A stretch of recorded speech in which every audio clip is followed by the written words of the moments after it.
Au cœur de l'histoire. Retour aux origines. Et aujourd'hui, Franck, c'est une question d'Émilie sur la page Facebook Au cœur de l'histoire. Pourriez-vous nous expliquer l'origine de l'expression fier comme Artaban ? Alors fier, ça vient du latin ferus, qui veut dire sauvage. Mais j'imagine que ce qui vous intéresse, c'est pas fier dans l'expression. C'est Artaban, c'est Artaban. bien sûr. Vous connaissez Artaban, bien entendu, j'imagine. Bien sûr. Lisa en connaît que ça. Il n'y a pas un Artaban, d'ailleurs il y en a 5, figurez-vous. 5 Artabans qui ont régné au IIIe siècle de notre ère dans une dynastie perse qui s'appelait les Arsacides.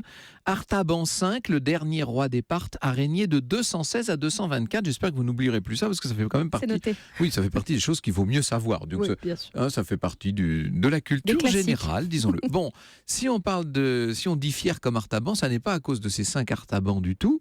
Ça ne vient pas de là. Ça vient d'un héros d'une fresque historique en 12 volumes, plus de 4000 pages, qui s'appelait Cléopâtre et qui était signé d'un auteur aujourd'hui un peu oublié, c'est dommage, il s'appelait Gauthier de la Calprenède et il publie ça donc au grand siècle. Et dans ce roman, qui est un roman qui a beaucoup plu à Madame de Sévigné mais que tout le monde a oublié aujourd'hui, l'un des personnages s'appelle Artaban. Or ce personnage est arrogant, est orgueilleux et vous imaginez que la bonne société qui lit à l'époque les ouvrages de Calprenède va prendre Artaban comme un symbole d'arrogance, d'où l'expression littéraire fier comme Artaban.